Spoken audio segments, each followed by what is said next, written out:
What is going on, everybody? And welcome to the show. I'm your host, Big T, right here with all of you guys right here today.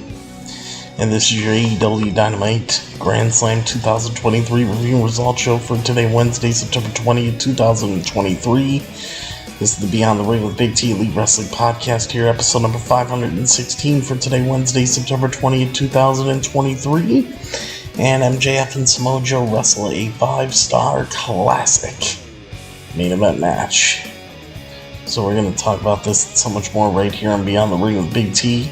So I hope you guys kick back, relax. We're going to get everything squared away and ready to go here. And your AEW Dynamite Grand Slam review and result show will be coming your way next. Don't go away, because I'll be right back. We're going to hit the introductions right now. I'll be right back, everybody.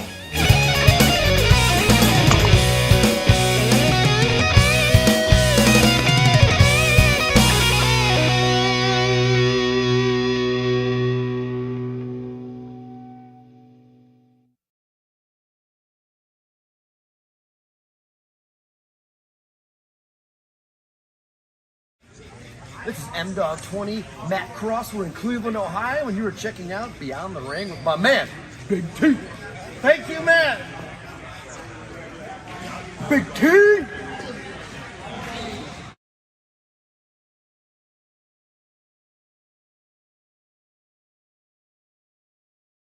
Hello, this is EC3 of TNA Wrestling, and you are so very fortunate because you are watching Beyond the Ring with Big T.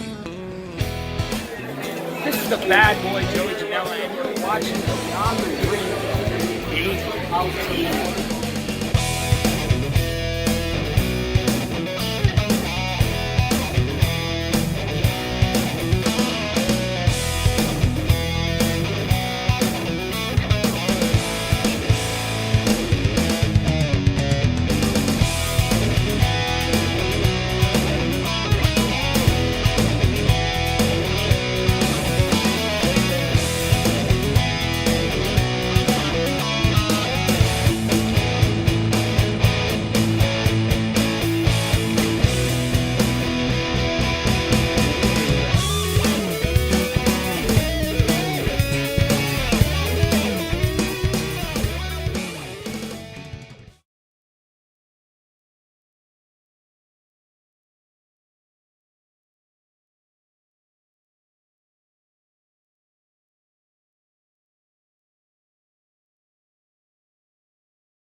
Alright, guys, let's get everything up here.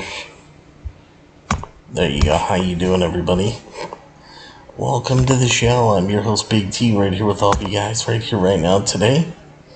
This is your AEW Dynamite Grand Slam 2023 review and results show for today, Wednesday, September 20th, 2023. This is also episode number 516 of the Beyond the Ring with Big T Elite Wrestling podcast here today for today, Wednesday, September 20th, 2016. How you guys doing?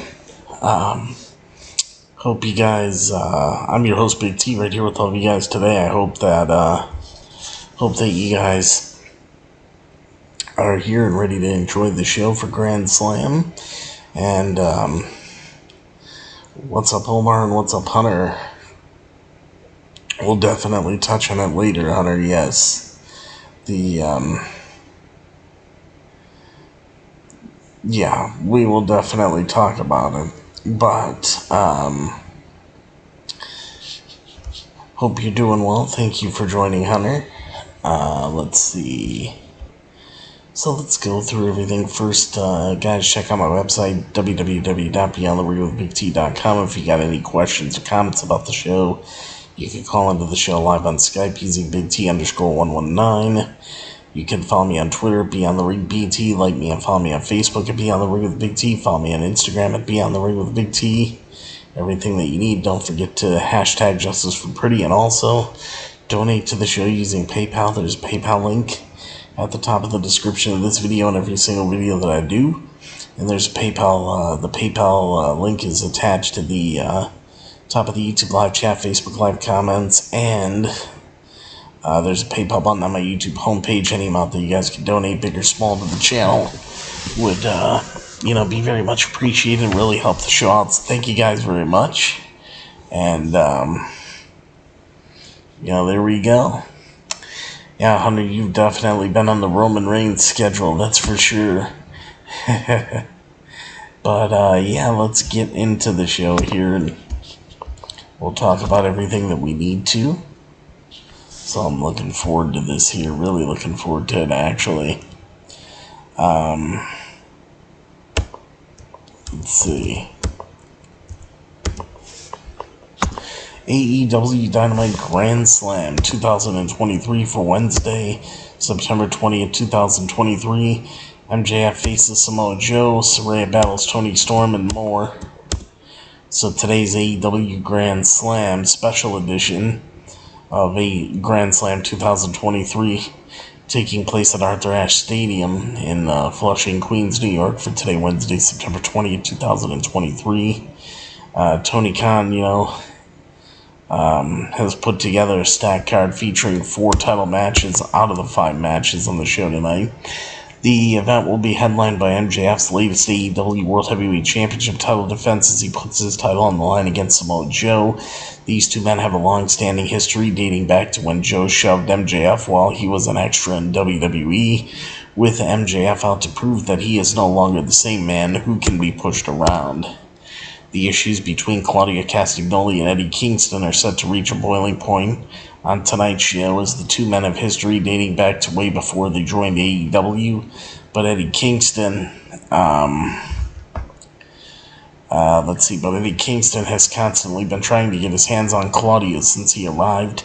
Tonight he gets that chance in a title versus title match as Eddie Kingston puts his New Japan Pro Wrestling Strong Openweight Championship on the line, while Claudio Castagnoli defends the Ring of Honor World Heavyweight Championship.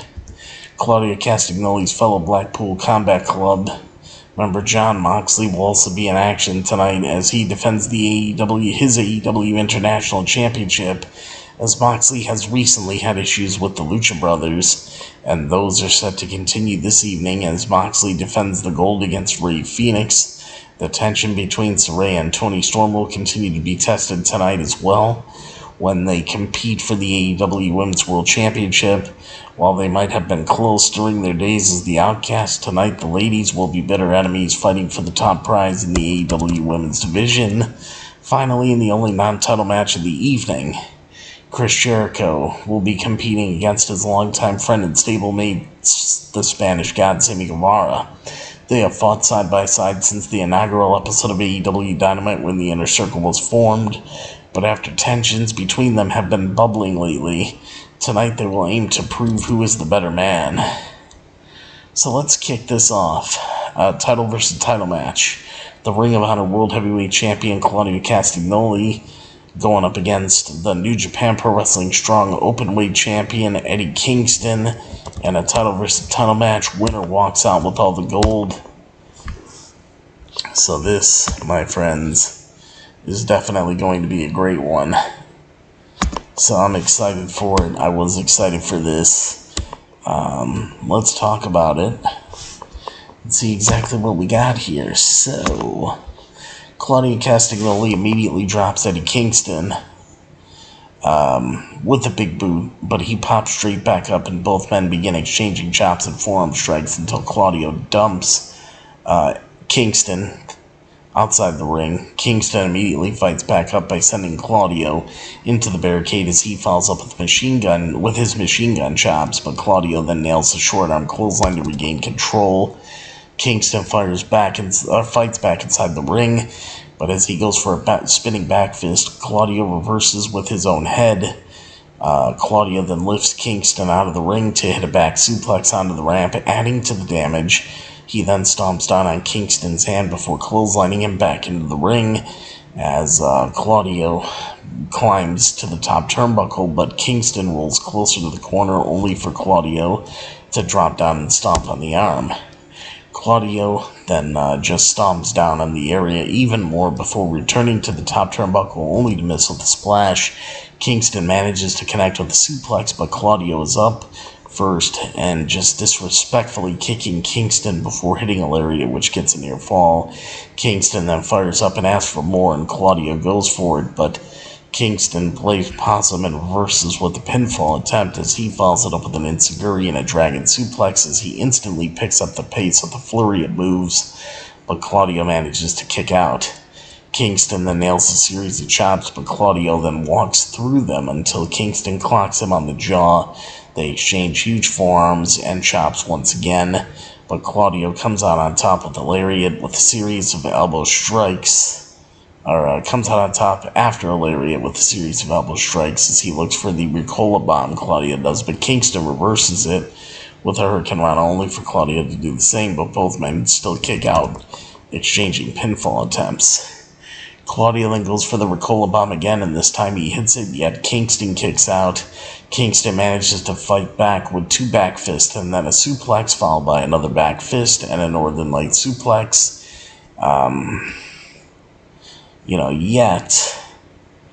Claudio kicks out. Claudio then fires back with an uppercut, but then eats another back fist and then a powerbomb from Kingston, and this time Claudio cannot respond as Eddie Kingston gets the 1-2-3 and the pin to win. Your winner and the new Ring of Honor World Heavyweight Champion is indeed Eddie Kingston.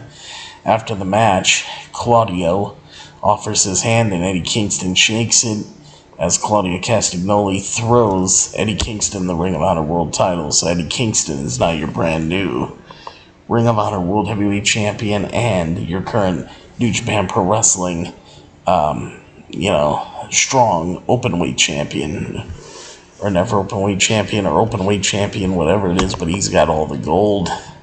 It was a great thing, great moment for Eddie Kingston. I thought this was absolutely fantastic. This match was awesome, and honestly, a great moment for Eddie Kingston. I thought this was great.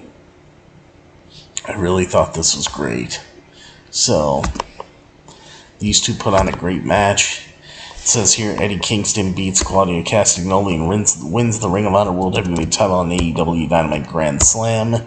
It says Eddie Kingston, clad in his colors of his wrestling hero, Toshiaki Kawada, stood victorious in his hometown of New York City on Wednesday night. In the opening contest of AEW Grand Slam in Arthur Ashe Stadium, Kingston defeated Claudio Castagnoli, defending his New Japan Pro Wrestling Strong Openweight Championship and winning Claudio Castagnoli's Ring of Honor World Heavyweight Championship in a champion versus champion match, avenging his loss in Supercard of Honor earlier this year.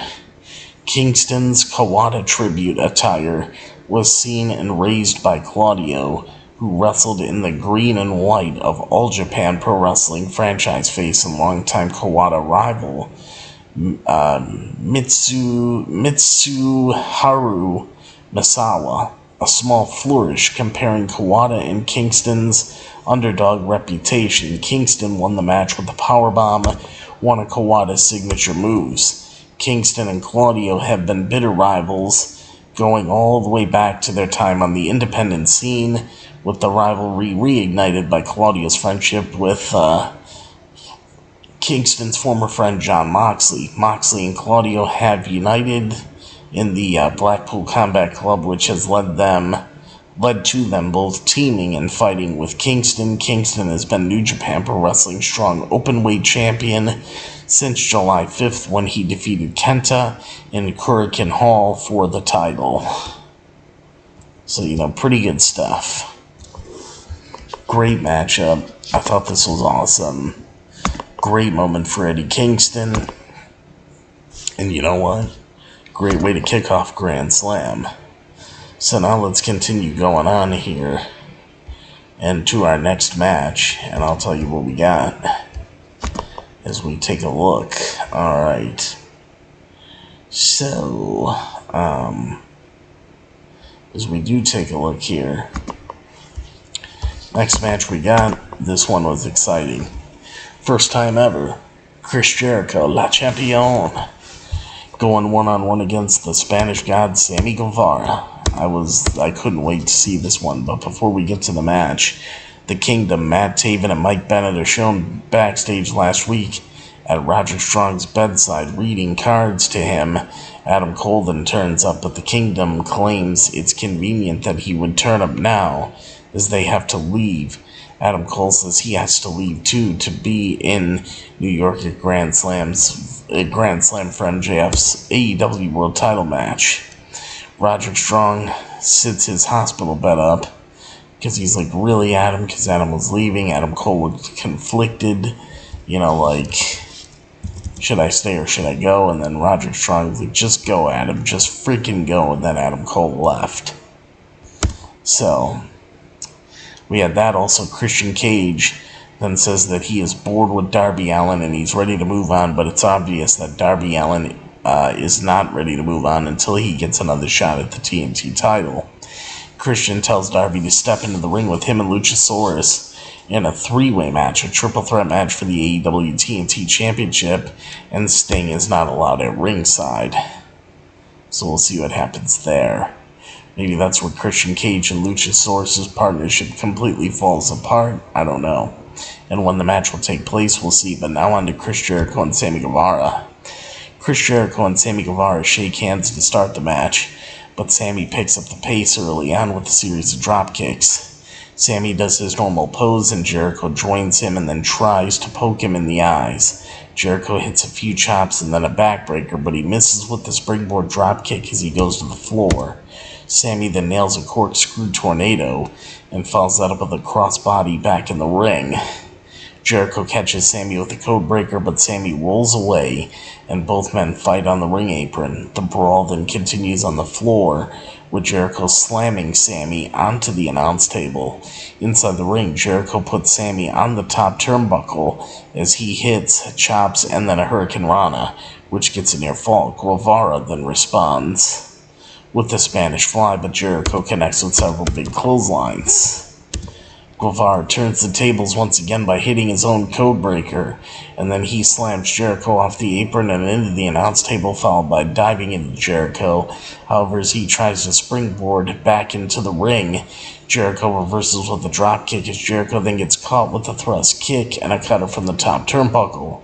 Sammy goes for the GTH to go to hell, but Jericho counters into the walls of Jericho, but Sammy gets out of the walls of Jericho.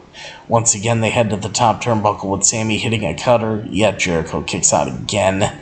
Sammy then gets planted headfirst with a running bulldog and follows it up with the lion salt, but Sammy then kicks out.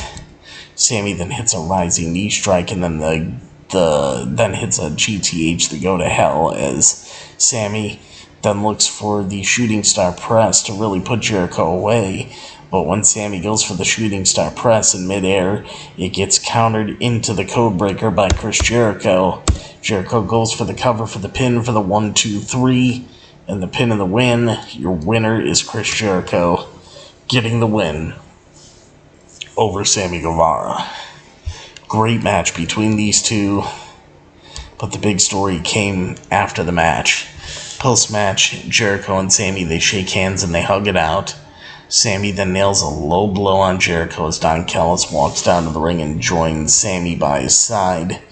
And that leads us to this. Sammy Guevara turns on Chris Jericho after his loss to him on AEW Dynamite Grand Slam. So Sammy now turns heel after a back and forth match between former Inner Circle and Jericho Appreciation Society members, Chris Jericho and Sammy Guevara. Chris Jericho prevailed when he countered a shooting star press from Sammy Guevara into Codebreaker to earn the victory on Wednesday's episode of AEW Dynamite Grand Slam. The main story of this encounter, however, began and ended only after the closing bell as Sammy Guevara turned on his mentor, Chris Jericho. So Protege turns on mentor to extend the feud and further a few other storylines to boot. Sammy Guevara wearing gear that was a nod to Chris Jericho's attire at WrestleMania 19, and Jericho shook the hand of his Sammy shook the hand of his former mentor Chris Jericho and gave him a hug, just before delivering a low blow to Jericho, a note-for-note remake of Jericho turning on Shawn Michaels all those years ago with the low blow at WrestleMania 19, if you guys noticed that. Jericho's facial expression mimicked that of Shawn Michaels' utter shock at WrestleMania 19 as well, but Jericho's disappointment had only just begun, because immediately afterward, Don Callis came down the ramp and escorted Sammy Guevara to the back, indicating a likely alliance between Sammy Guevara and the Don Callis family. In a backstage segment later in the show, Renee Paquette tried to get Sammy Guevara to confirm his affiliation with the Don Callis family. But Callis cut Renee off and gave a non-answer, only saying, "All will be revealed this Friday on AEW Rampage Grand Slam." As Don Callis and Sammy Guevara walked off with Renee Paquette looking on curiously in the background, Sammy Guevara crossed paths with another former stablemate of his in Daniel Garcia, with both men nearly coming to blows, perhaps teasing a future encounter between the two or maybe another recruitment to the Don Callis family. Don Callis pulled Sammy Guevara away from Daniel Garcia, saying of Daniel Garcia, "This kid's money." Maybe meaning Daniel Garcia's money. That he wants him in the family too. But I love this heel turn, to be honest. I'm glad it's just not a basic heel turn, and that they used the feud with Chris Jericho and Don Callis, to further that, with Sammy Guevara joining the Don Callis family. I thought this was all great. I really did. Let's see, kick was botched, they recovered well. Ironically, Sammy Guevara was wearing a replica of Jericho's gear from WrestleMania 19, and Sammy hit Chris in the nuts, like how Jericho did to Shawn Michaels at WrestleMania 19. Yeah, that's like the first thing I noticed, the gear, and, everything of that nature. That's like the first thing I noticed. And then that moment afterwards, a nice callback to WrestleMania 19. I think they did a great job with all of that. And Sammy Guevara with the Don Callis family will give Sammy Guevara all the heat he needs going forward as a heel. I think this is going to be fantastic for him. Honestly, I can't wait. I'm super, super excited for this. Next up here, this match was interesting. We got a match. Also, I want to say a big thank you to Mr. Green of EJ's Imaging for making Beyond the Ring with Big T look great for your AEW Dynamite Grand Slam coverage right here with this awesome layout. We got a match for the AEW International Championship. We got the AEW International Champion Jon Moxley defending his AEW International Championship against Rey Fenix. But first, MJF and Adam Cole arrive at Arthur Ashe Stadium, in a Porsche. MJF gets out of the car along with Adam Cole. MJF cuts a promo on Samoa Joe. However, as MJF looks to do the catchphrase, we're better than you, and then Adam Cole's supposed to say, baby, Adam Cole is distracted by a phone call. His phone is ringing as Roderick Strong calls Adam Cole. And, MJF's like, what's going on? And then Adam Cole's like, it's Roddy. And then MJF's like, are you serious? This ends up leading MJF to question if Adam Cole has his back tonight. Adam Cole tells MJF he does, but he's got to take this call. And then all you hear is Adam Cole saying, like, Roddy, you're not going to die, dude. So I guess Roderick Strong is trying to say, like, he's going to die or he's dying and this and that to, guilt Adam Cole into going to be by his side and, leave MJF. That's pretty much what that was like. And, that was that with that. But that's a good storyline. After this, we get into the match.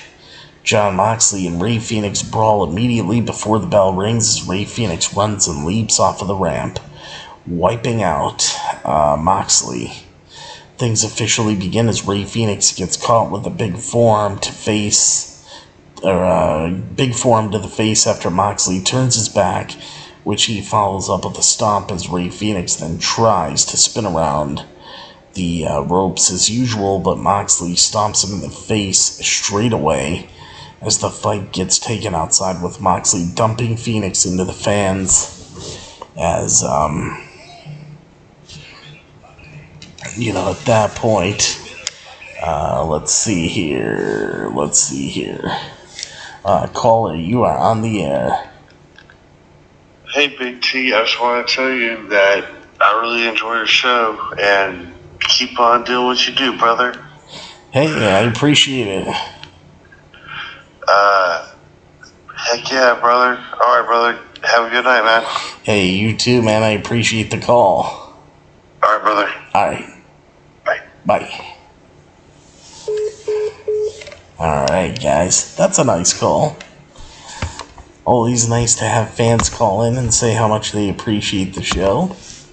So thank you to the caller. That is much appreciated. Great stuff. Alright, folks. So, let's see. Where was I at with the match with Moxley and Rey Fenix here? That's where we were at. So let's take a look here and get into this. There we go. Alright. So Jon Moxley and Rey Fenix immediately brawl before the bell rings as Rey Fenix runs and leaps off the ramp, wiping out Moxley. Things then officially begin as Rey Fenix gets caught with a big forearm to the face after Moxley turns his back, which he follows up with a stomp.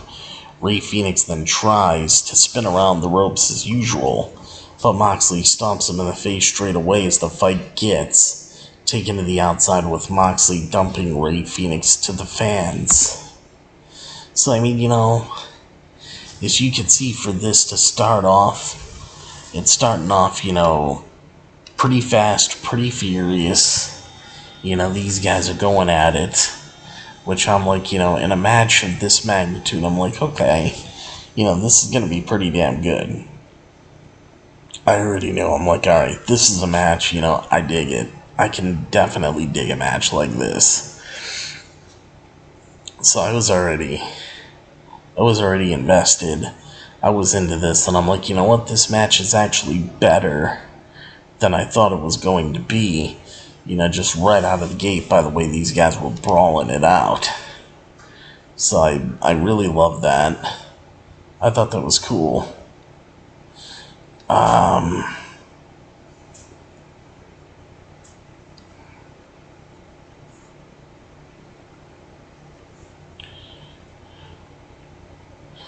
Let's see.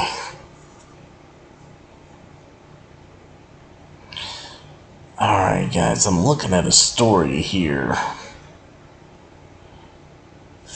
Let's see, there we go. Alright. Because I gotta pull up stuff about Moxley, which I did, so I know where it's at. Alright.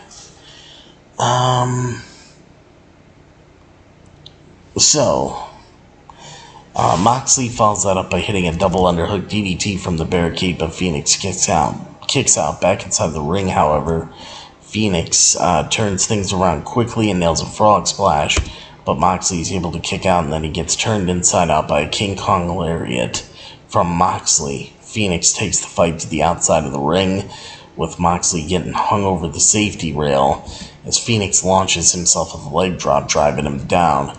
However, Phoenix tries to dive into him back inside the ring, only for Moxley to catch him with a paradigm shift, yet Phoenix manages to kick out. They scale to the top turnbuckle, with Phoenix sending Moxley down as he follows it up with a diving foot stomp. And now Moxley is the one kicking out. However, as Phoenix gets out of the ring, he then gets stomped onto the stage, and inside the ring as Moxley hits a delayed pile driver, only for Rey Fenix to kick out. However, Rey Fenix yet again fights Moxley down from the top turnbuckle, following it up with a dive and then a pile driver of his own. Yet the referee doesn't count 3, even when Moxley doesn't kick out. And the referee claims that there was a slight twitch that counted as a kick out, and Rey Fenix then hits another pile driver, and this time he gets the 1, 2, 3 and the pin of the win, and it is enough. So your winner and the new AEW International Champion is Rey Fenix, and we're like, holy shit, what just happened? Is Jon Moxley legitimately hurt? Did Jon Moxley call an audible by putting Rey Fenix over? By putting Rey Fenix over. And, when you look at it, yeah, that very well, could have been the case, because Jon Moxley knew that he was hurt. And I just hope that Jon Moxley's going to get well here. And, I don't think MJF is going to WWE, Micah. That would be a huge mistake on his part. I would say he stays with AEW. He has to. MJF just would not be MJF anymore. WWE would ruin him. They really would. But yeah, as Hunter was talking about earlier, his opinion on it. The Jon Moxley match, the first pile driver should have ended it instead of the referee awkwardly stopping the count. And he says, I understand Moxley was supposed to kick out, but the referee should have sensed his surroundings and had Rey Fenix repin him instead of going for the finish again. Because, yeah, that could have hurt Jon Moxley worse by hitting the finish again.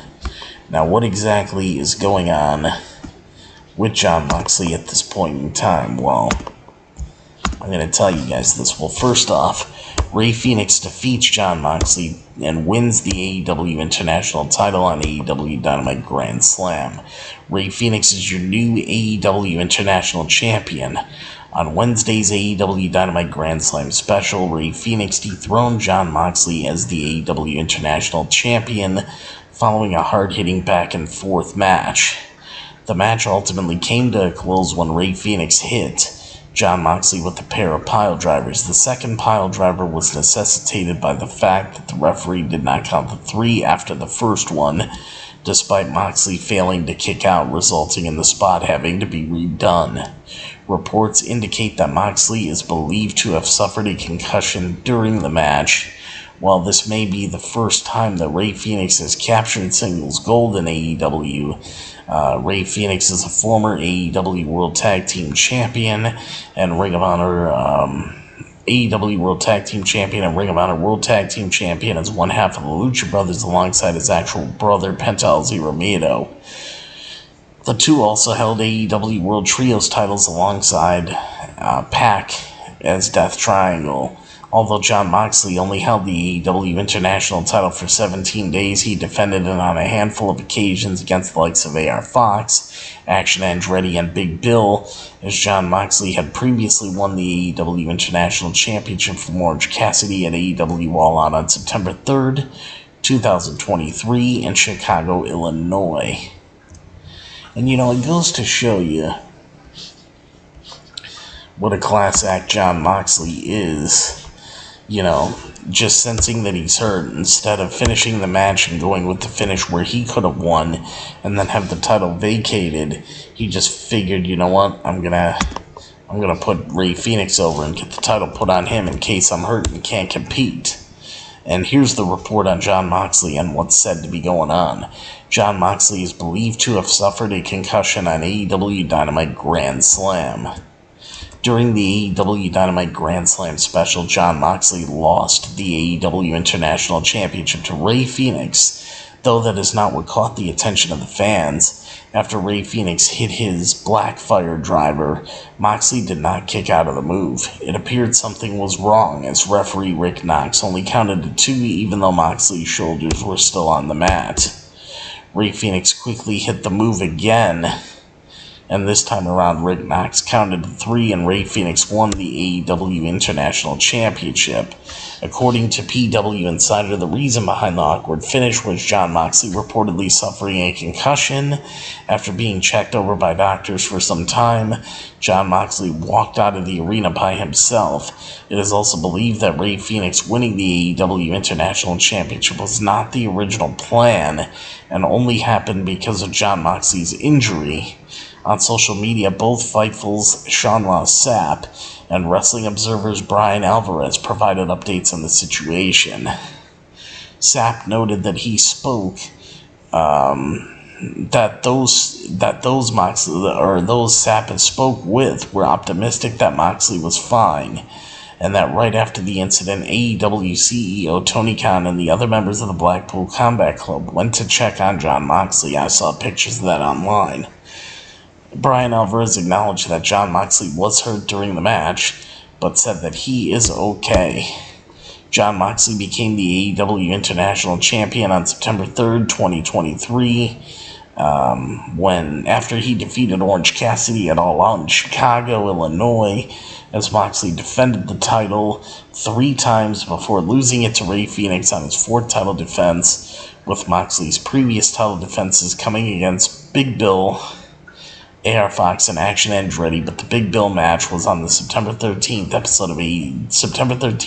2023 episode of AEW Dynamite last week. So best wishes and prayers go out to Jon Moxley, hoping that he recovers and gets well soon. Jon Moxley, a great champion, and a shame that his international championship reign had to come to an end so soon, but also showing how selfless Jon Moxley is to give up, his title reign just because he felt that he was hurt and that it would be better for him, to put over Rey Fenix in case he had to be on the shelf for an extended period of time. So, I have to give Jon Moxley a lot of credit there. And, just glad, really glad that he is said to be okay. Get well soon, Jon. So your winner, new AEW International Champion, is Rey Fenix. Next up, we got a match for the AEW Women's World Championship. We got Saraya, the AEW Women's World Champion, with Ruby Soho in her corner. And Saraya is defending her AEW Women's World Championship against Toni Storm in a singles match. Toni Storm puts her hands out to Saraya, only to be slapped by Saraya several times. Toni gets upset at first, but then she starts smiling and begins firing back with huge chops to Saraya. Ruby then gets on the apron, but she gets swatted down for her efforts. But she turns around at a big boot from Saraya, Toni does, as Saraya then hits a flurry of knee strikes while Toni hangs through the second rope, but Tony pulls Saraya's legs, slamming her onto the ring apron. Ruby then tries to cause problems, but Tony crawls under the ring and emerges with slippers, which she slaps Ruby with, as the referee then takes the slippers from her, as she has another shoe, which she nails Saraya in the face with, yet Saraya is able to kick out of the following pinfall attempt. Tony then drapes Saraya on the second rope, dropping her with a draped DDT onto the stage, as Tony then follows that up with another one, this time back in the ring, but Saraya kicks out of that one. A distraction from Ruby does work this time around, and Saraya takes full advantage by attacking her. But as she gets back into the ring, Tony is ready and begins chopping her as she takes Saraya to the top turnbuckle, only for Saraya to nail a sunset flip powerbomb, but that's not enough to get the job done. So Saraya and Tony begin unloading with chops and forearms to each other, with Tony then pulling away from the bottom turnbuckle as she grabs the can of spray paint, but Ruby pulls it away from Tony and gives it to Saraya, who uses it. Saraya uses it on Tony and then hits the nightcap, yet Tony somehow kicks out. However, Saraya has hesitation about slamming Tony into the exposed turnbuckle, and that allows Tony to catch Saraya out with a kiss, and then the shock from that kiss, because it was a kiss right on the lips, almost like a kiss of death thing, but the shock from Saraya leads to Tony Storm delivering the Storm Zero, but Saraya kicks out of the Storm Zero. Tony then gets Saraya on the bottom turnbuckle, but Tony misses with the hip attack, and then Saraya connects with the nightcap again, this time from the second rope, to Tony Storm for the 1-2-3 and the pin of the win, and your winner and still the AEW Women's World Champion is indeed Saraya. That was an awesome women's match, to be honest with you. AEW did a great job on that one. I liked what these two women did in the ring. Definitely did a great job here. Now, Saraya retains her AEW Women's World title against Toni Storm on Dynamite Grand Slam. Toni Storm's close-up is postponed until further notice. On Wednesday's AEW Dynamite Grand Slam, Saraya retained her AEW Women's World Championship against Toni Storm in an emotional battle between former friends. Toni made use of a high heel behind the referee's back and planted a kiss on Saraya's lips, and then hit a Storm Zero, all to no avail, as Toni Storm was eventually sent tailbone first into an exposed turnbuckle to lose to Saraya, as Saraya was conflicted throughout the match, initially opting not to smash Tony's head into the exposed turnbuckle, showing sympathy for the woman that she exiled. Saraya has been AEW Women's World Champion since AEW All In on August 27, 2023, dethroning Hikaru Shida in a fatal four-way match at the historic event that also involved Toni Storm and Dr. Britt Baker, DMD.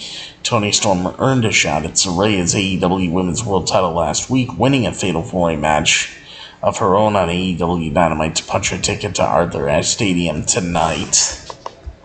And it turned out to be a great match between these two women. Gotta say, it turned out to be a great match. So, some great stuff here. And we still got one more match to go. We still got one more match to talk about, and this is a big one, guys. And boy, oh boy, was it indeed a classic. That's the only way I can describe this match. Really, is a classic. And I don't know what you guys think, but to me, this match was just incredibly awesome. I loved everything about it. There's just some matches that stand the test of time. And, this is one of them. And MJF's title reign just keeps getting better and better. MJF, he could hold the title for years, and it wouldn't matter to me. I'm not bored of it at all. I love what he's doing. I would love MJF's AEW World Title reign to become, Roman Reigns-esque here, because he is just doing some incredible work. And the fact that he came in at number 6 on Pro Wrestling Illustrated's top 500 wrestlers in the world, honestly, I think is criminal, because MJF should have had a much higher spot on that list, if you ask me. But now we got a match. An AEW World Heavyweight Championship match, a singles match. We got the AEW World Heavyweight Champion MJF defending his AEW World Heavyweight Championship against Samoa Joe in a singles match. Now, before this match even started, Samoa Joe came out with his usual entrance. There was nothing different, nothing flashy. But where things really took a turn here was MJF's entrance. Before MJF even came out, there was a little kid, standing in the back. They did a callback to the whole Bret Hart thing, when he was walking to the ring, and the little kid back there was with his father, and he yelled, "Bret!" And then Bret walked back and gave the kid his sunglasses, and the kid was all happy. Well, they did the same thing here with MJF. The kid was walking backstage with his dad. He yelled out, "MJF!" MJF was walking, to the ring, but he looks back at the kid and he puts his scarf around the kid's neck. And then I couldn't hear what the kid said, to be honest with you. If anybody in chat could help me, please tell me. I'll have to go back and watch the tape. But something happened where this kid, MJF whispered something in the kid's ear, and he's like, "Dad, am I something, or what's something?" I missed the word that he used, and the dad just had this look on his face like, "Oh my God!" And then everybody, the reaction from everybody was like, "Yep, that's MJF." So obviously he said something funny to the kid that was adult-like, but MJF then came out, his Titantron was in Mets colors. The MJF letters were in New York Mets colors. MJF had his jacket, had all the New York teams on it. MJF's, elbow pads and knee pads and trunks. And his shirt was all New York Mets colors and New York Mets pinstripes and whole New York Mets themed stuff. I thought it was amazing. I really did. I loved that a lot. They did a great job with all of that. And I just thought that was awesome. Now, as far as the match itself, Samoa Joe dominates the early moments of the match due to his strength and power. And despite MJF poking his eye, it is Samoa Joe who dictates the pace with kicks and punches. MJF manages to avoid a boot to poke Joe in the eye, but he is then nailed by a boot and then a senton as Samoa Joe continues picking the bones of MJF. MJF then attempts to charge into Joe in the corner, only to be sat down with the Uranagi. Joe takes MJF to the outside of the ring, launching MJF into the barricade as he slowly dominates, as Joe runs through MJF with a back elbow and then slowly attacks him in the corner as Joe continues to be in control of this match. Joe sets up for the muscle buster, but MJF counters with a pinfall and then a super kick, and MJF tries for some short arm clotheslines which do not work. But as MJF hits the ropes, it is Joe who dominates the big clothesline. Joe misses wildly in the corner, which opens up MJF the chance to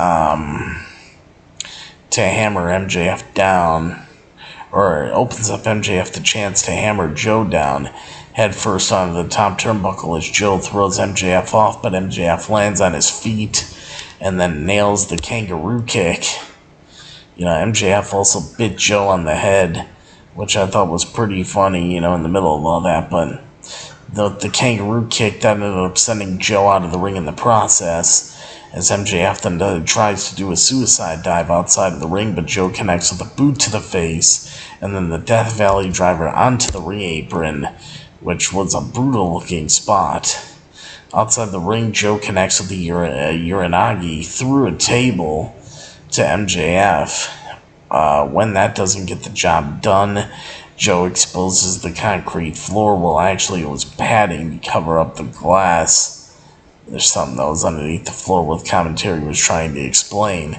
But exposing the concrete floor outside the ring, MJF fights it for a while, but then Joe ends up getting dropped by Joe with a pile driver onto the concrete as the doctors check on MJF.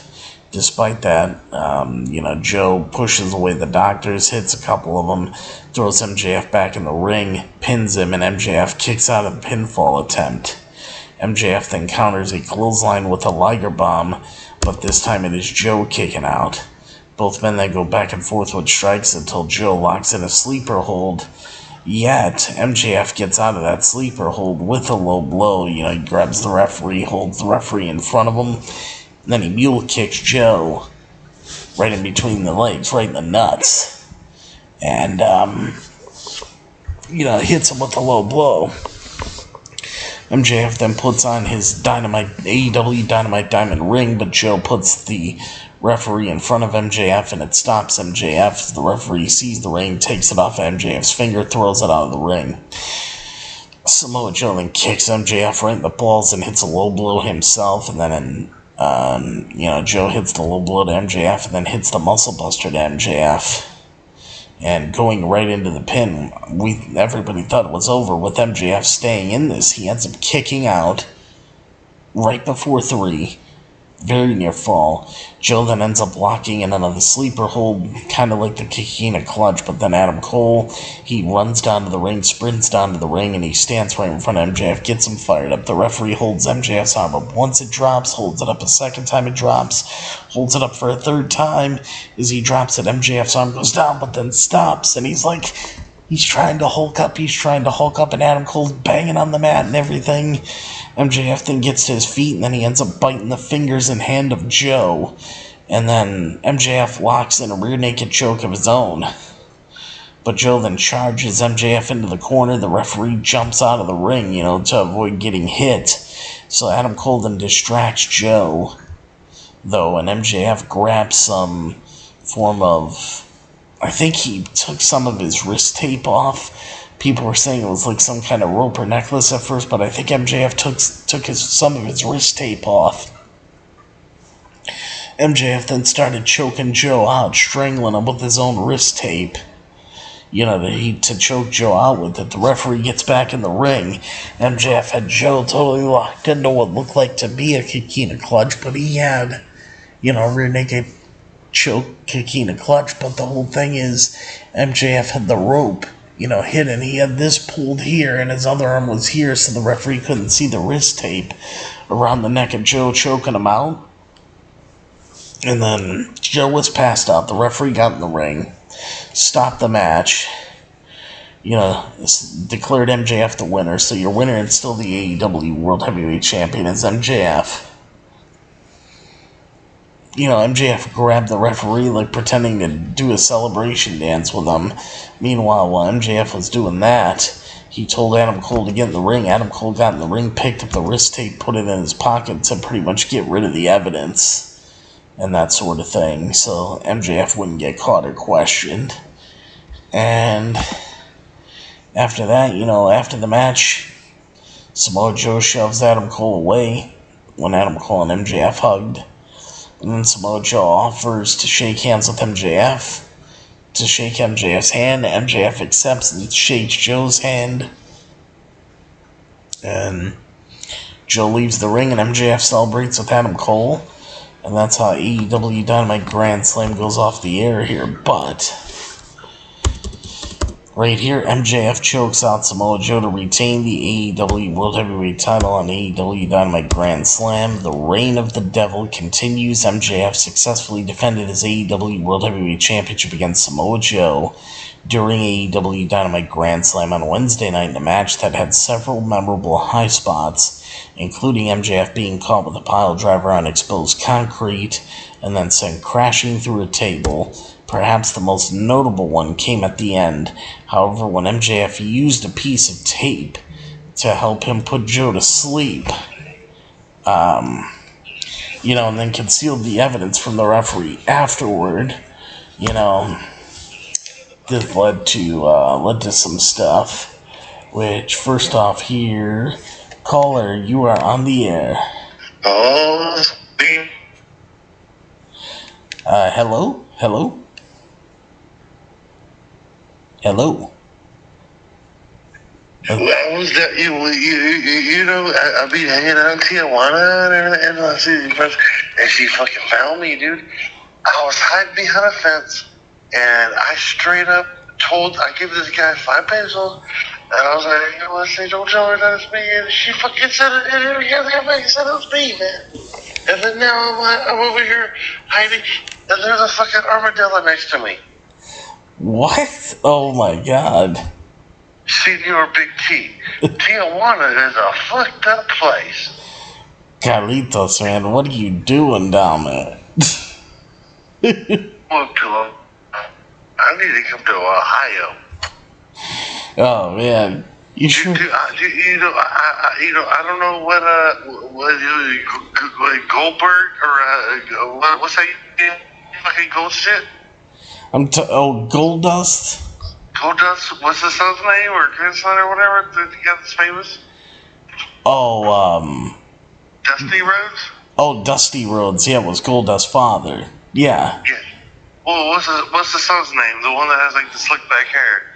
Oh, Cody. Cody. Oh yeah, he's all fucking the shit. Oh yeah. He ain't shit. Goldust is still wrestling, in AEW. Dude, Goldust will fuck him up. Goldust, Goldust, just the creepiness. He wins. All right. He can. Why would you go against your dad? Like imagine your dad being Goldust. That'd be the weirdest thing ever. You know what? Hold on. I'm out of this whole I'm in Tijuana character. So imagine Goldust and then imagine Cody Reigns or what's his name? Oh, Cody Rhodes. Cody Rhodes, dude, it's crazy, dude. They can't be doing that. Yeah. They can't be doing that. But shout out to Mama T, dude. I saw the pancakes. Oh, the cinnamon sugar coffee cake video? The coffee cake cinnamon video.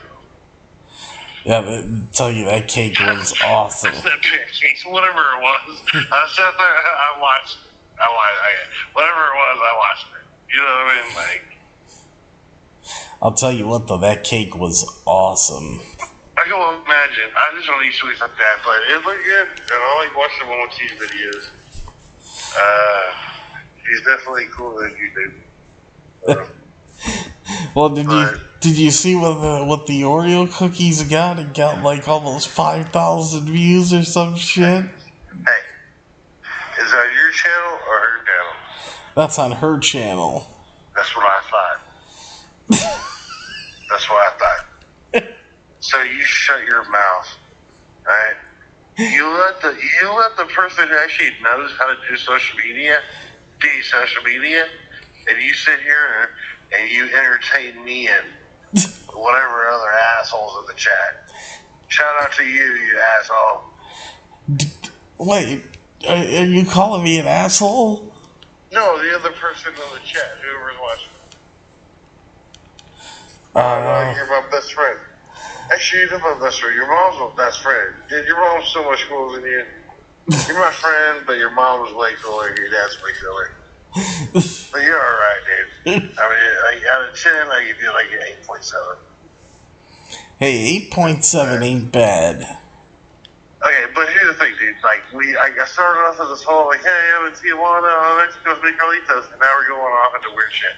So do your show, and then if I'm still awake, I'll hit you up whenever you're done. Okay. I love you. I love you too, buddy. Alright, bye. That was Carlitos, everybody. Carlitos is back. Carlitos. Man, good times, good times. Yeah, if you guys haven't seen Mama T's newest video, make sure you guys go and check it out because I know you guys will like it. You know, Mama T's always, doing some good videos, and we put another good one up last night, so if you guys haven't seen it, go ahead, check it out, enjoy it. I know you guys will. So, yeah, with everything here, let's see, where were we at? Oh, we were at Samoa Joe and MJF. I'm going to talk about a couple of more things with them here, so, and I also have some news on Adam Cole, which we'll talk about Adam Cole. Hope he's doing okay, because I guess there's some talk of an Adam Cole injury that I didn't even know about myself, so, I was like, wow.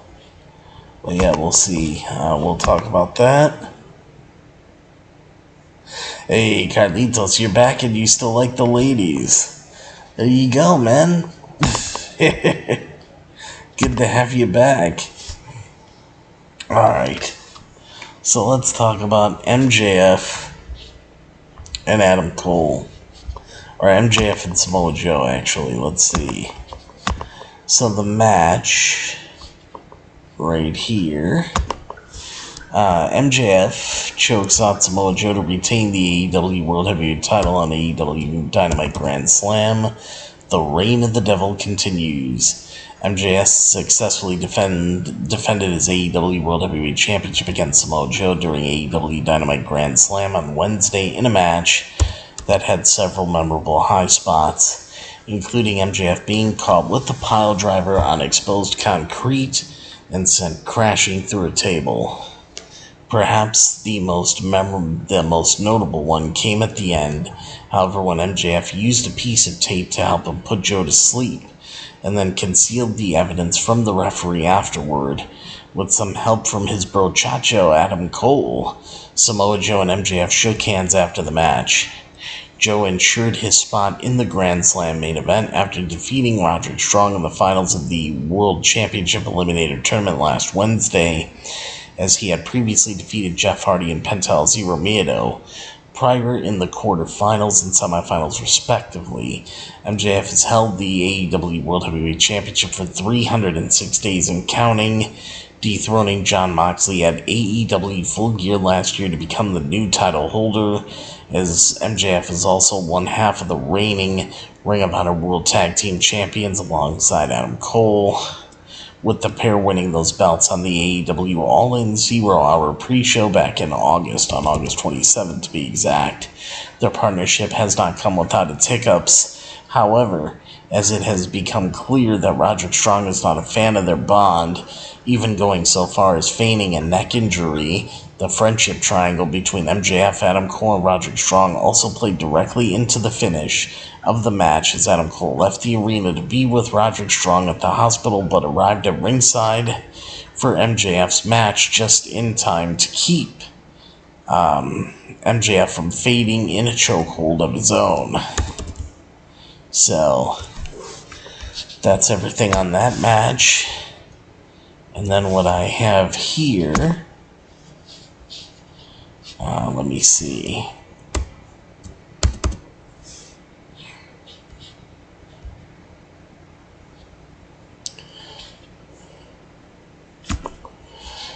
Adam Cole, reportedly in pain and on crutches after suffering an injury on AEW Dynamite.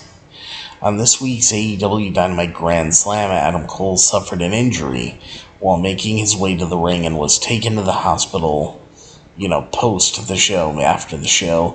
Fightful Select is reporting that Adam Cole was in pain backstage following the main event match for the AEW World Heavyweight Championship between MJF and Samoa Joe. Adam Cole reportedly had to use crutches when he left the hospital, as Adam Cole suffered the unconscious injury when he jumped from the rampway to ringside after arriving to help encourage his tag team partner MJF, who was put in a sleeper hold by Samoa Joe. Adam Cole landed awkwardly when he made the jump and was seen limping immediately before he arrived at ringside. And Adam Cole played a part in MJF winning his match and retaining the AEW World Heavyweight Championship against Samoa Joe, as he not only encouraged his partner but also caused a distraction to help help MJF, who used a piece of wrist tape to choke Samoa Joe, who is the current Ring of Honor World Television Champion. Choke him out, as Samoa Joe was not amused by Adam Cole's interference, as he pushed Adam Cole aside after the match, but Samoa Joe shook the hand of MJF, the AEW World Heavyweight Champion. Adam Cole was out for several months last year due to serious concussions. Actually, he was out for about a year due to serious concussions that he suffered in the ring, but he made his return to AEW. He was out 9 months to be exact, But he made his return to AEW at the start of this year, back in March, and Adam Cole started his storyline with MJF in June. It remains to be seen if the injury Adam Cole suffered on Wednesday night is a serious one that will keep him on the sidelines once again. And I'm hoping that that's not the case, because the last thing Adam Cole needs is to be out, and the last thing that AEW could afford as a company is to actually have this whole storyline put on the back burner. That would be devastating. That would be absolutely devastating. So, I don't know what to think here. But, there's one thing that's interesting here real quick. There's spoilers, a feud involving stars with real-life heat kicks off AEW Rampage Grand Slam. It appears that AEW is using a real-life feud between two of their wrestlers for a storyline. As per Fightful Select, Santana and Ortiz began a feud during Wednesday night's AEW Rampage Grand Slam tapings at the Arthur Ashe Stadium in New York. The former tag team began to drift apart from each other before Santana suffered a torn ACL in the Blood and Guts match on the June 29, 2022 episode of AEW Dynamite, as they agreed to team together for the All In pay-per-view. Though it reportedly took a while for Santana to be talked into even doing the match, it is worth noting that the Stadium Stampede match at Wembley Stadium, the two were rarely seen together on screen. Ortiz is not the only one who reportedly has problems with Santana either, as Eddie Kingston is rumored to not be on good terms with him.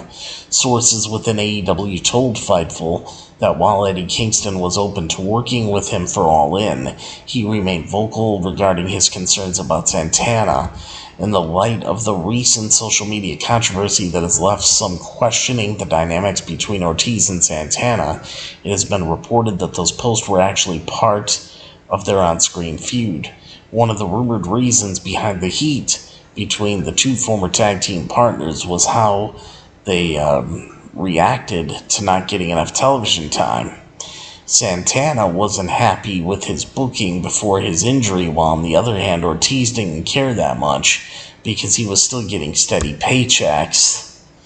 And I guess that caused a rift between the two, who were in a tag team for a long time as Proud and Powerful. And, it's a shame, that something like that has to, come between them, but it did, and it is what it is now, to be honest, and, that's all your results and news and stuff for AEW Dynamite Grand Slam. And the last thing that I have is something that Wrestling Inc. just put up. So actually we will close, with this whole thing that, I always like to do this. I'm sure you guys know that I like to do this. 3 things Wrestling Inc. loved and 3 things Wrestling Inc. hated about AEW Dynamite Grand Slam. So, we might as well touch on that since they put everything up. And since they did that, well, let's talk about it. Why not? So, let me see here.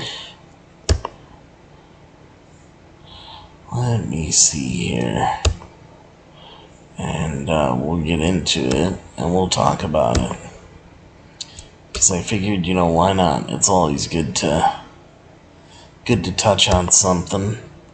And for Grand Slam, let's see what other people are thinking, especially Wrestling Inc., and how they feel about this, this whole Grand Slam spectacle. I mean, to me, it was a great show.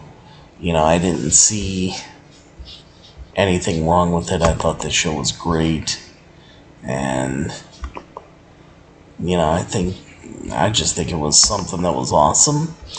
And I hope, that a lot of you guys, all you guys enjoyed it too, because I just thought it was a fantastic show. But, now we could see what, Wrestling Inc., how they are feeling about the show itself. And I could talk to you guys about it. Why not? So let's see what they had to say about it. And I'll talk you guys through it here. We'll walk through it and see how you guys feel. Alright, so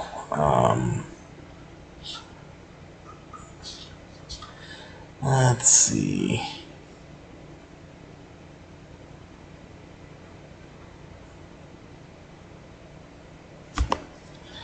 I gotta do something real quick. First, I gotta pop this up. This article isn't popping up for me. Hold on here. Hold on. Get this thing to work yet.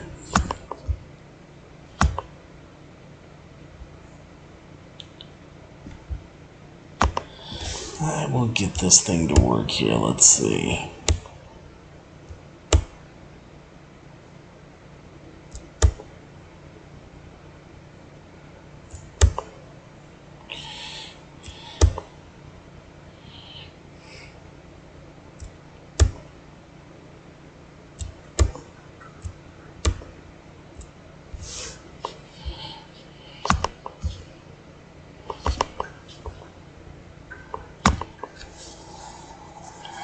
Okay.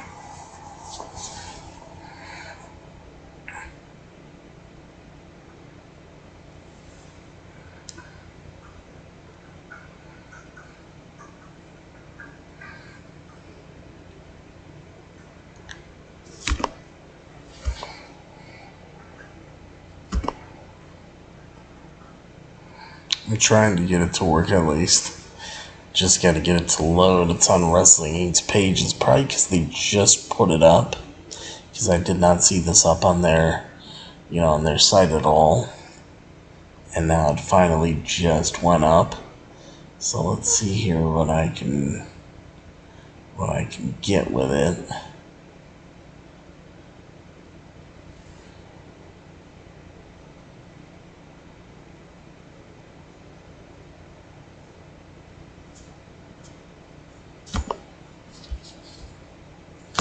Alright, here we go. It says, alright, I got it now. AEW Dynamite Grand Slam, folks. Ah, how we love Grand Slam. AEW Dynamite Grand Slam 2023 for Wednesday, September 20th, 2023. 3 things we hated and 3 things we loved about AEW Dynamite Grand Slam. So, welcome to Wrestling Inc.'s absolutely illustrious weekly review of AEW Dynamite, which took the form this week of the annual Grand Slam event at Arthur Ashe Stadium in New York. With 4 championships on the line, there was a lot at stake, with some feuds seemingly being settled while others continued down the road to Wrestle Dream. 2 of those titles even exchanged hands, though it was probably only supposed to be 1. And there was always the question of whether we would see the AEW debut of Edge, according to some people, but no, we knew that was going to happen. Or Mercedes Moné, also no. Or anyone else, nope, nobody debuted, no big surprises were delivered. But in terms of everything that did happen on the show, we'll get into it. It's time for the opinions of Wrestling Inc. and, analysis from the voices across the Wrestling Inc. team. In other words, it's time for 3 things we hated and 3 things we loved from the September 20th, 2023 AEW Dynamite Grand Slam episode of AEW Dynamite. So yeah, lots of good stuff. We all know what Vince McMahon would say, in situations like this. I mean, come on, guys, what would Vince McMahon say? Really, I think we all know. I think we all know that Vince McMahon would say, "It's such good shit, pal." Because, it really is. AEW Dynamite Grand Slam is an incredible show. I don't know how, personally, anybody could not enjoy a show like this. If you don't, I really don't know what to say, because the show itself is just simply amazing. The show was absolutely simply amazing. There's nothing that you could say about the show like, oh, it was bad, or oh, it was not good. Because, I thought the show was absolutely incredible. It really was an incredible, incredible show. And for some people to think that it wasn't, or say that it wasn't, I don't understand why. I don't understand, what people would have against a show like Grand Slam. Why people have really been against AEW to begin with. It just seems like AEW has been just getting a bad rap lately, on a lot of things, and I don't understand why. I know they've had their issues, of course, but, for people to be as hard on them as they've been, why exactly? Why have people been so hard on AEW and their product?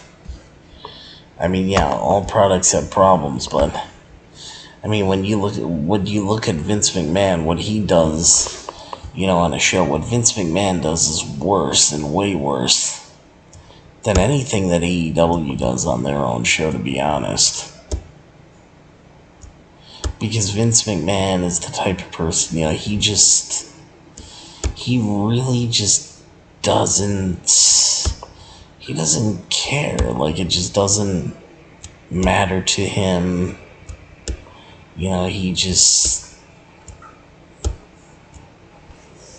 It's like, oh, if people are happy, they're happy. It's like, oh, if they're not, they're not. It doesn't make sense, really. It really doesn't make any sense. And, because Vince is just looking at dollar signs.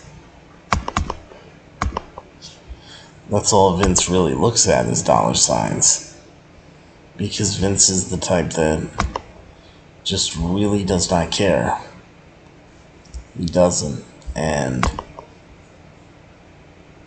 if Vince started caring, and he really did care, I think his product would actually, grow a lot from it, to be honest. I really think it would.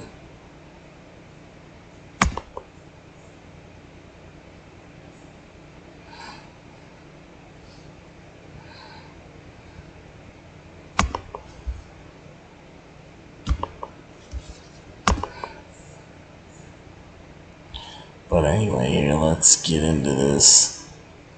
And I'll read through it. And you guys know I will. I always do. I'll tell you guys how I really feel about AEW Dynamite this week.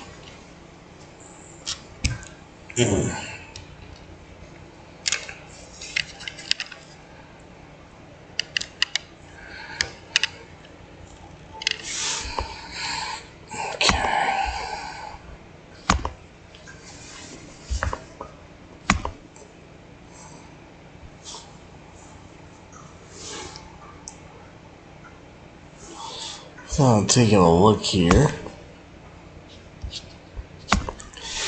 First thing that Wrestling Inc. loved about AEW Dynamite Grand Slam this week, Eddie Kingston finishes his story.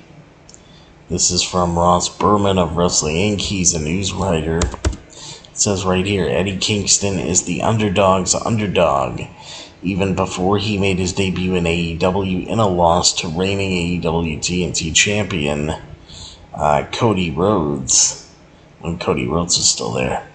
Eddie Kingston's legend was written in defeat, which made his victory on Wednesday night at Grand Slam so thrilling. Dressed in the colors of fellow legendary underdog Toshiaki Kawada, Eddie Kingston got the win over Ring of Honor World Heavyweight Champion Claudio Castagnoli with Kawada's trademark powerbomb in his hometown of New York City. Just months after winning the New Japan Pro Wrestling Strong Openweight Championship in Korakuen Hall, Eddie Kingston became a double champion after an emotional match, getting revenge not only for his loss at Supercard of Honor in March, but for a long and bitter rivalry with Claudio Castagnoli that has spanned decades and promotions alike. Opening the show with Eddie Kingston's triumph gave a lasting serotonin flood that helped, an uneven show. They say an uneven show, but it wasn't. Grand Slam was full of twists and turns that left many scratching their heads. But for those beautiful, dramatic 15 minutes at the beginning of the show, America's wrestling purist, Desolation, a charismatic, trash-talking regular Joe, made fans believe in the power of the common man in a way not seen since the American Dream, Dusty Rhodes. As long as AEW is represented by MJF, the rich boy scumbag that everyone loves, wins like Eddie Kingston, that everyone loves, it says wins like Eddie Kingston's will mean that much more. He is an endearing look in the mirror for so many of us. A minority of wrestling fans are born with the privileges of MJF, but almost every wrestling fan has a wrestler that they love as much as Eddie Kingston loves Toshiaki Kawada.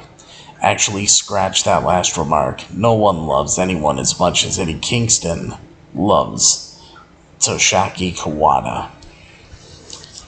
So, that's the first thing that Wrestling Inc. loved about AEW Dynamite Grand Slam tonight.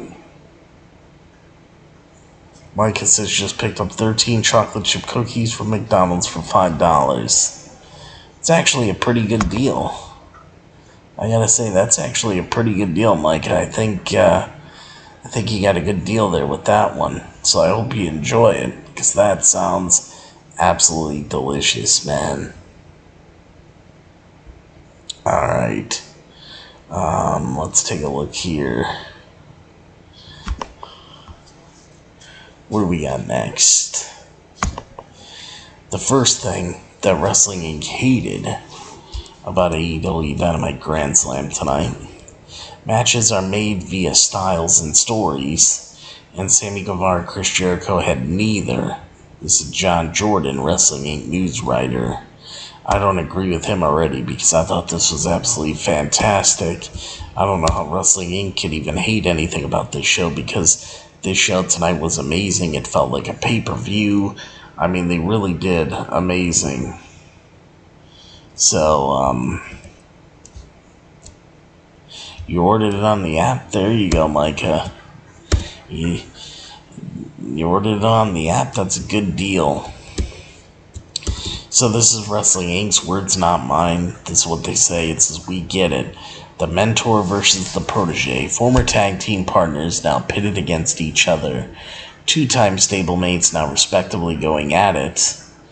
Now respectfully getting after it in the ring to see who is the best. But this just did not deliver, according to them. I mean, my God, this did deliver. What are they talking about? It says the crowd was not hot for it, and neither were we. But we're not big into rip-offs, and we're going to be a hard sell from the moment that we kick this one off with Sammy Guevara's Wish.com answer to Chris Jericho's iconic light-up jacket. I thought that was cool with Sammy Guevara coming out with Chris Jericho's style light-up jacket, and he had rapper, Monete or whatever. I forgot the rapper's name. I apologize, but he rapped Sammy Guevara's entrance music. In announcing the match, both men acknowledged mutual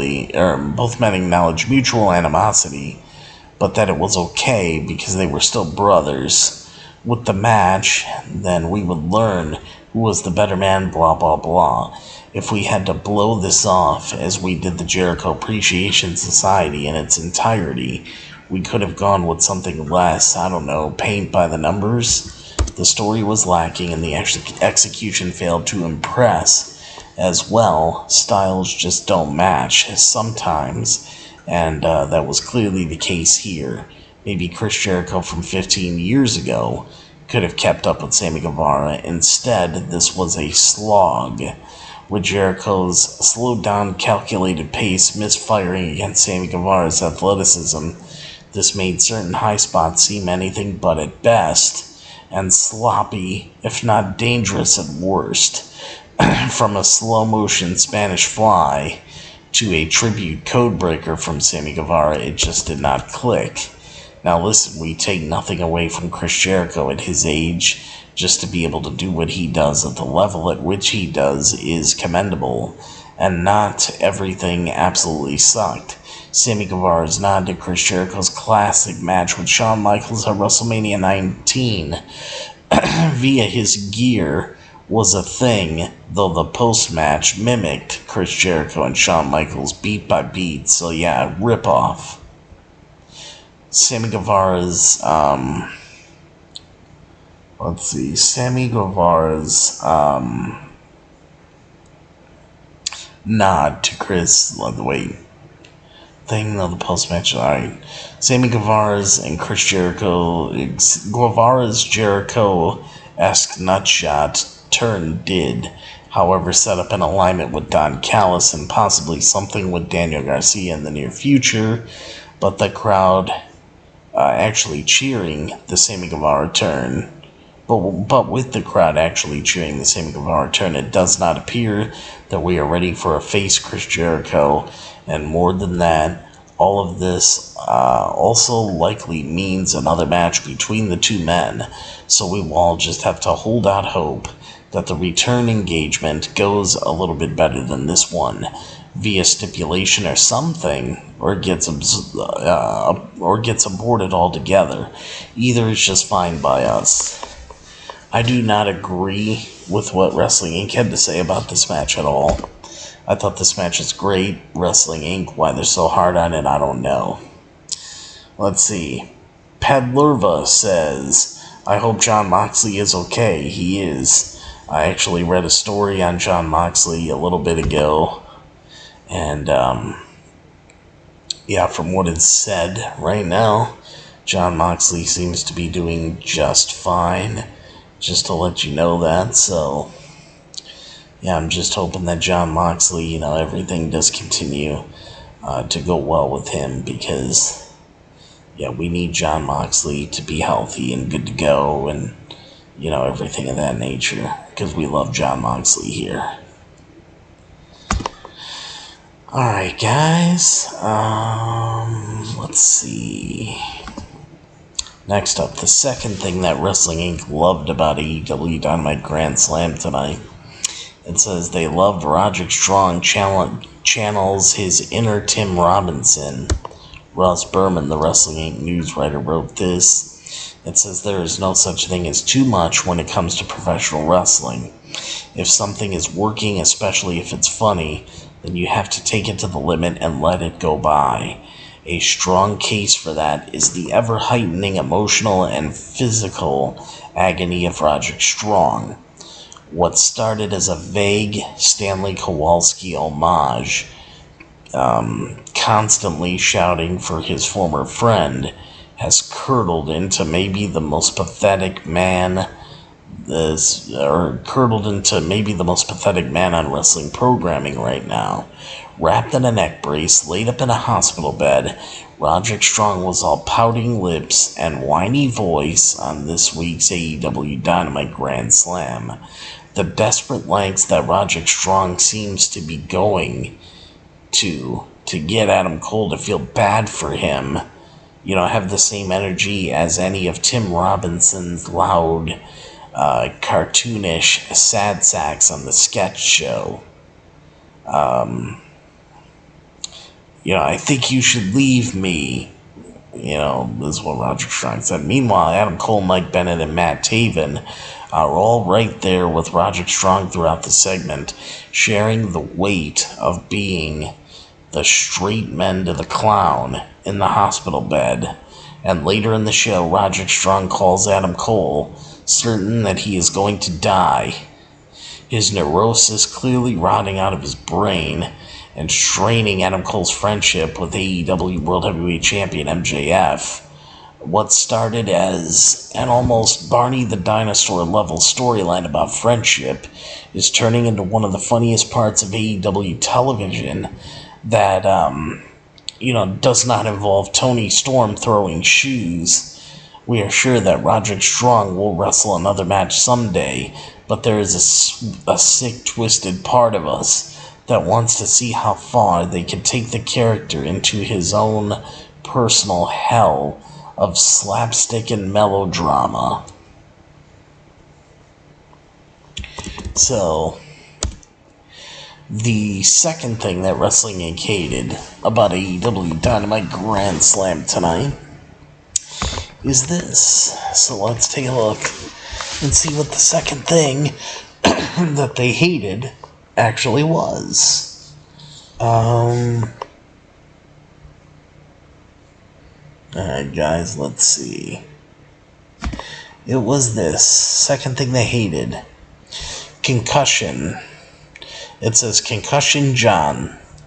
This was Miles Schneiderman, Wrestling Inc. Senior Lead News Editor, wrote this. It says, this is the second thing that Wrestling Inc. hated about AEW Dynamite Grand Slam tonight, by the way. So, they say right here, this is just so ironic given the fact that he did not need to bleed in the match. But okay, fine. I'll be that guy. He says, people shouldn't wrestle with concussions, and that includes you, Jon Moxley. The word going around the wrestling media is that Jon Moxley is okay after a pile driver in his match with Rey Fenix rendered him unable to execute what was clearly a planned kick-out.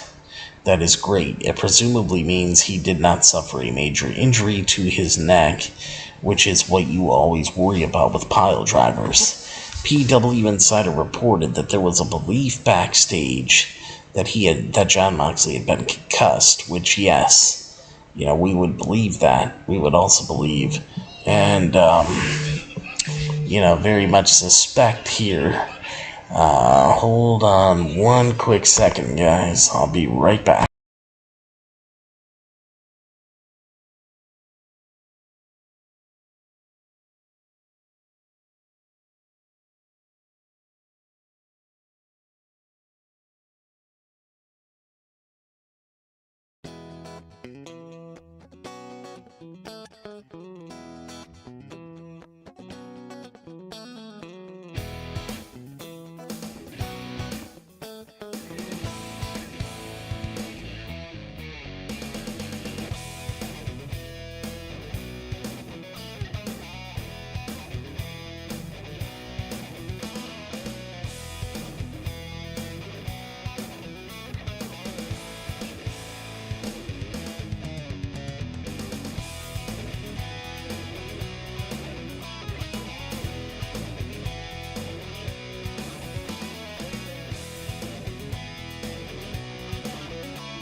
Alright, guys.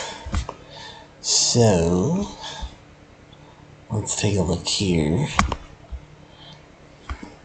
There we go. Sorry about that. There we go.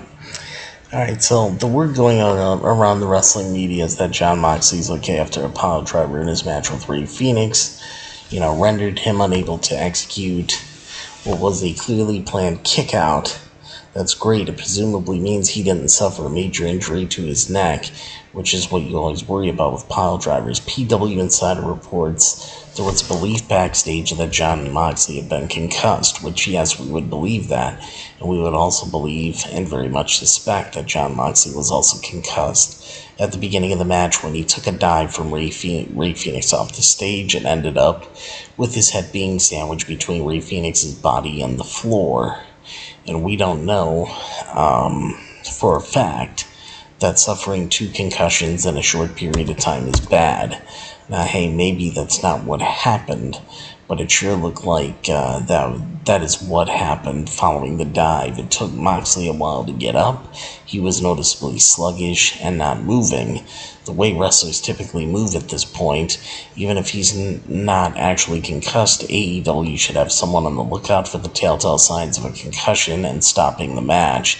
If they see those signs, maybe the independent neurologist they supposedly employ, we're not a doctor, but we can tell you that the NFL's concussion protocol has a list of observable signs of a potential concussion, and that list includes slow to get up from the ground or return to play following a hit to the head, stumbles, trip and falls, slow labored movement, blank or vacant look, and disorientation.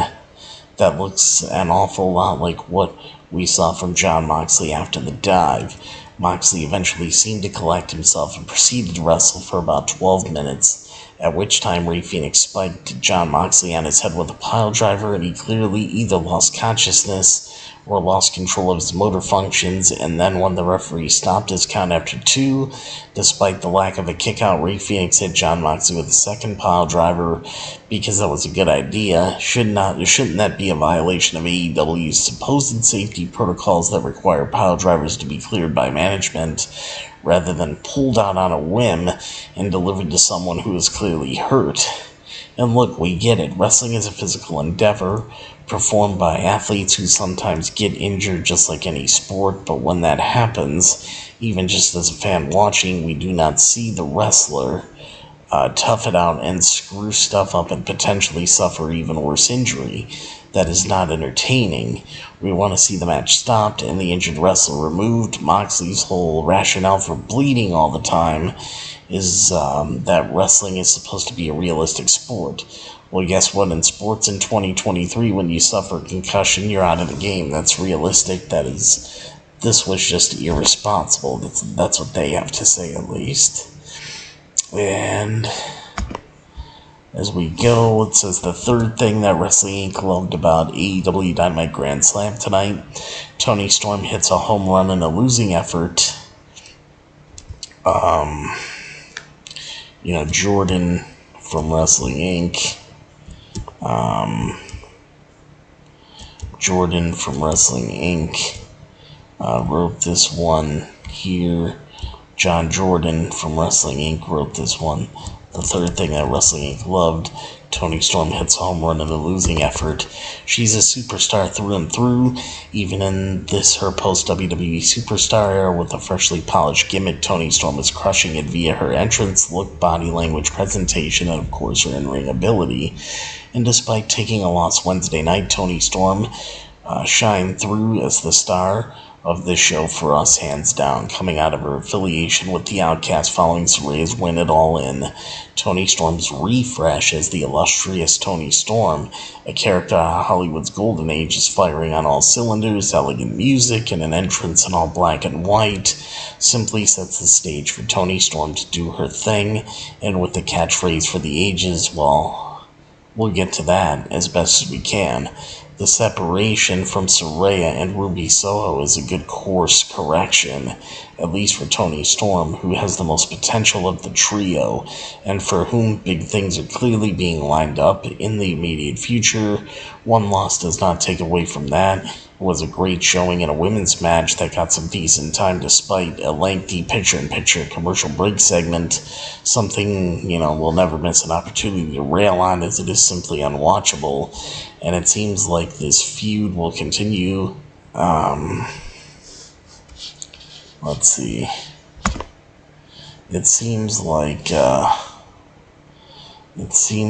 this feud will continue, perhaps until Wrestle Dream, and maybe with Mercedes Moné in the fold by then, or shortly thereafter. So Toni Storm is now only positioning herself at center stage where she belongs, as Saraya kicking out of the Storm Zero, they say, is lame, but whatever, Toni rules, and this is just the beginning as the notable champion that she forever will be. She will be back, chin up and tits out, and as we learned in this match, opponents will have to watch for the shoe as she surges for title gold once again. And the third thing that Wrestling Inc. hated about AEW Dynamite Grand Slam tonight is overbooking takes away from an otherwise fantastic main event, as Olivia Quinlan, Wrestling Inc. news writer, which I could say I totally disagree with her already, because this is just ridiculous. But yeah, Samoa Joe and MJF for the AEW World title was the main event of the evening tonight. But it says, look, let's get one thing straight. I thought, we thought MJF and Samoa Joe put on a banger of a match with the AEW World Heavyweight Championship on the line. Make no mistake. However, it just felt like there were one too many spots, to the point where it towed the line for us of being overbooked. Take the fallout of MJF being pile-driven by Joe onto the exposed concrete as an example. The ringside physician and several random medical officials appeared to check on MJF to emphasize the impact of the move, but not even a minute later, Joe tosses MJF in the ring and tries to gain a pinfall. The spot was unnecessary to us, but even if you disagree, you have to admit that just having the ringside physician checking on MJF would have sufficed. Things only got more chaotic and hard to follow from there, with both men hitting one another with low blows, Adam Cole running down to ringside for just the last couple minutes of the match when he did not need to be there, and MJF using the rope typically used for tag team matches to force Joe to fade. Given that the build had taken place over the past few weeks, an added stipulation, anything from no disqualification to street fight to hardcore to falls count anywhere would have greatly benefited the match, especially as it seems that the program will not be continuing.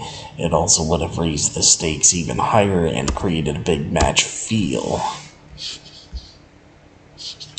Another one that I disagree with. Wrestling Inc., all their stuff that they hated, I definitely disagree. With all the stuff that they had to say. One more thing on Eddie Kingston here for Grand Slam. It says Eddie Kingston dedicates Ring of Honor World Title win on AEW Dynamite to the late Xavier. Eddie Kingston defeated his longtime rival Claudio Castagnoli to capture the Ring of Honor World Heavyweight Championship in the opening contest of tonight's AEW Dynamite Grand Slam at Arthur Ashe Stadium in Queens, New York. After the match, an emotional Eddie Kingston dedicated his victory to late wrestler and Queens native Xavier, who became only the second Ring of Honor World Heavyweight Champion in history when he beat Low Ki for the title in September of 2002. Through a video released on AEW's social media channels, Eddie Kingston stressed that Xavier deserves more recognition for his contributions to the wrestling business. Eddie Kingston says, and I quote, "This is dedicated to Xavier." Eddie Kingston says, "Rest in peace, bud. Thank you for everything you've done for this business. Thank you for being good to me in the locker room, but this one's for you, dog. This one's for you because people should remember who you are, man. X marks the spot, baby. I love you, X. Rest in peace." And it was a nice tribute from Eddie Kingston.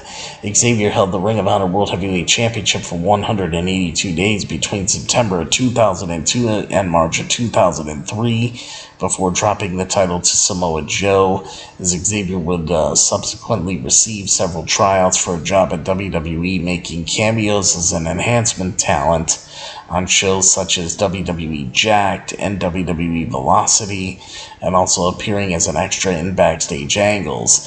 Xavier would eventually return to Ring of Honor in 2006 to start a brief feud with then Ring of Honor World Heavyweight Champion, the American Dragon Bryan Danielson, before returning to the Indies and later trying his hand out at mixed martial arts. In 2020, Xavier was due to return to Ring of Honor for the company's past versus present event, but those plans were halted due to the COVID-19 pandemic, and Xavier died in August of 2020 due to undisclosed reasons. And that was that. Alright, folks. So it was a great show tonight. AEW Dynamite Grand Slam was absolutely fantastic. The show was definitely one for the record books. And I thought it was fantastic. I don't know what you guys thought, but I just really loved the show. I thought that this show was, everything that it needed to be. I thought it was amazing. And, this is just great. Now, I don't know why anybody would have a problem with this show, to be honest with you. Because, I mean, there was really nothing to have a problem with. This show had everything you needed, and I just loved every minute of it. It was probably the best episode of AEW Dynamite of this entire year. From start to finish. Every match was great, even the women's match. 5 matches. Everything was just incredible. Very storyline driven. All the stories in this show were amazing. I mean, everything, guys, from start to finish. Everything. So, I must say here that AEW Dynamite Grand Slam 2023 for today, Wednesday, September 20th, 2023, for AEW Dynamite Grand Slam, I'm going to rate this show a 10 out of 10 plus right there. Plus the 2 thumbs up and the big T seal of approval. Yeah. AEW Dynamite Grand Slam, amazing. That's such good shit, pal. Alright. Well, anyway, guys, that's going to do it for me here. So I hope you guys enjoyed the show, this episode of Beyond the Ring with Big T. So, thank you guys very much for watching and listening here. Let's see.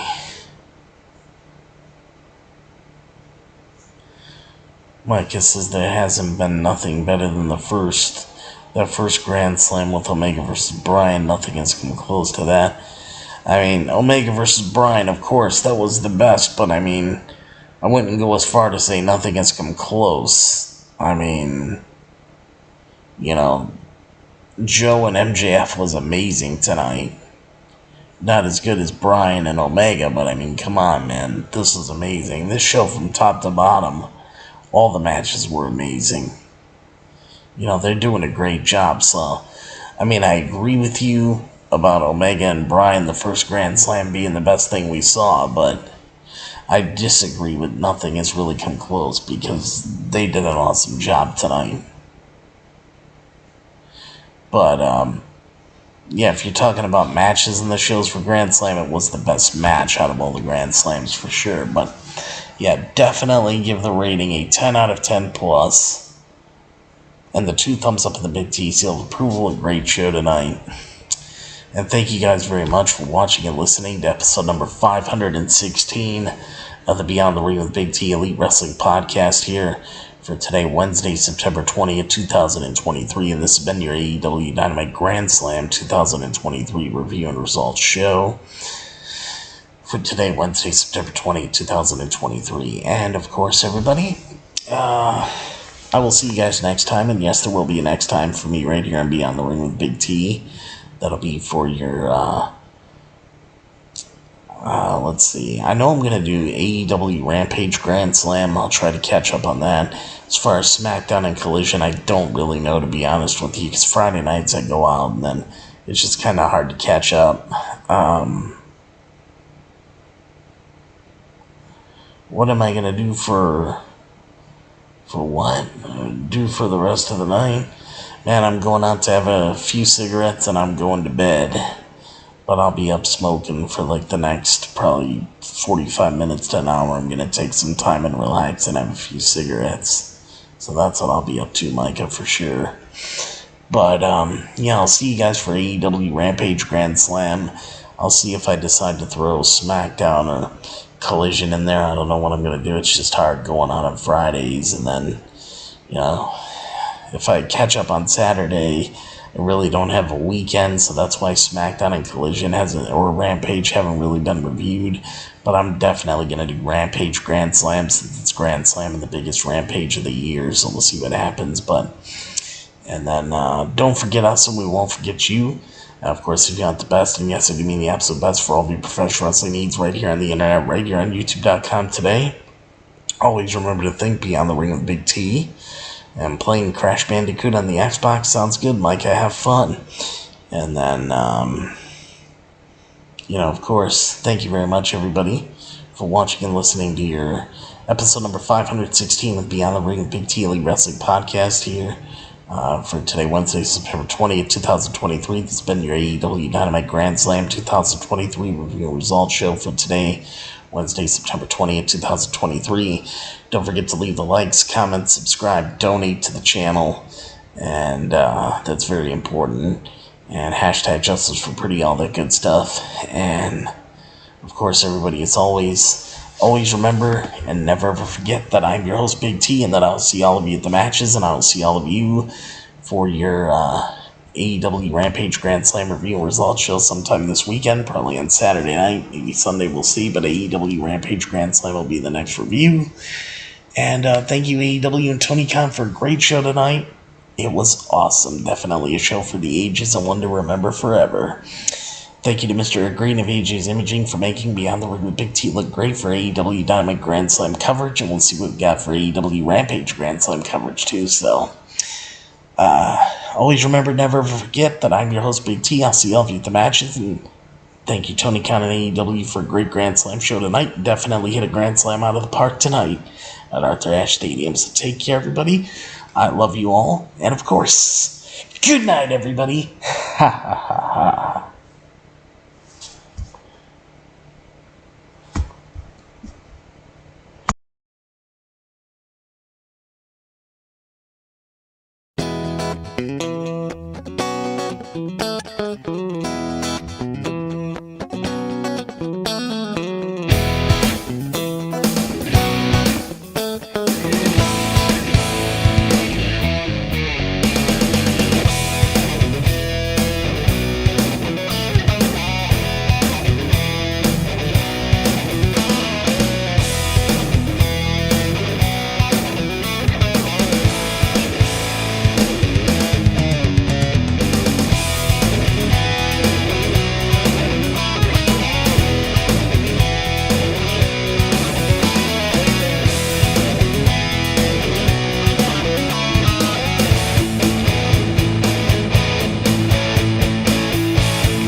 This is M-Dog20, Matt Cross. We're in Cleveland, Ohio, and you are checking out Beyond the Ring with my man, Big T. Thank you, man. Big T.